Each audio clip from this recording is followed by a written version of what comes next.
ဘေးပတ်ဝန်းကျင်ကဘလောက်ပြောနေကိုယ့်အတွက်ခိုင်မာတဲ့ယုံကြည်ချက်တစ်ခုဆိုတာရှိရတယ်ကျွန်တော်ရှိမှာကျွန်တော်အမြဲတမ်းကျွန်တော်ဘယ်ရမဆိုကျွန်တော်အတွေ့ကျွန်တော်ပြန်သုံးသပ်တယ်သုံးသပ်ပြီးမှဒီအတွေ့က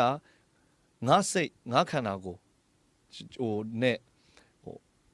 အဆင်ပြေလားကိုက်ညီလားကိုက်ညီတယ်ဆိုကျွန်တော်ယူလိုက်တယ်သုံးသပ်ပြီးမှနော်ယူလိုက်တယ်ကျွန်တော်ယူလိုက်တဲ့အရာတစ်ခုကိုကျွန်တော်ကဘာပေါ်မှာလူပေါင်းဟိုဘီလီယံထရီလီယံရှိနေလေအဲ့ထရီလီယံနဲ့ကျွန်တော်တယောက်တည်းလဲကျွန်တော်ဘယ်တော့မှမပြောင်းဘာဖြစ်လို့ကျွန်တော်မပြောင်းတော့လို့သတ်မှတ်ထားတဲ့အရာတစ်ခုဆိုကျွန်တော်ဘယ်တော့မှမပြောင်းအဲ့တော့ကျွန်တော်တိတ်တော့အဲ့လိုမျိုးအခြားအရာတွေတော့ game site ဘူးကျွန်တော်ယုံကြည်ချက်တစ်ခုကိုပဲ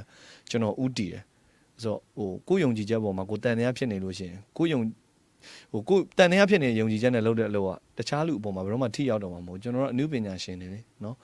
ပေါ်ပြိတ္တနဲ့လိုက်လျောညီတွေဖြစ်အောင်နေရတယ်ဆိုတာတပိုင်းရှိတယ်လို့ကိုဆုံးဖြတ်ချက်ကိုယုံကြည်ချက်အပေါ်မှာကိုယ်တိုင်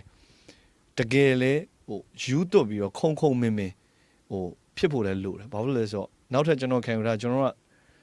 ကကိုကျွန်တော်တို့ကဆိုတယ်ကျွန်တော်ကို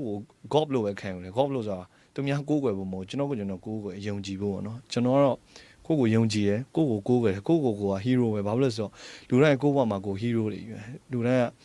ကိုယုံကြည်ချက်နဲ့ကိုအသက်ရှင်နေတာဖြစ်တဲ့အတွက်ကြောင့်ကျွန်တော်ဆိုပို့လို့အောင်ဆိုသေးတယ်ကျွန်တော်ယုံကြည်ချက်ကိုပိုရှင်တန်ဖို့ပို strong ဖြစ်ဖို့ကျွန်တော် God လို့ပဲတတ်မှတ်တာဒါဟိုဖျားကိစ္စရနေမဆိုင်ဘူးเนาะဒါကျွန်တော်ထားတဲ့ယုံကြည်ချက်ကိုပြောတာအဲ့အတွက်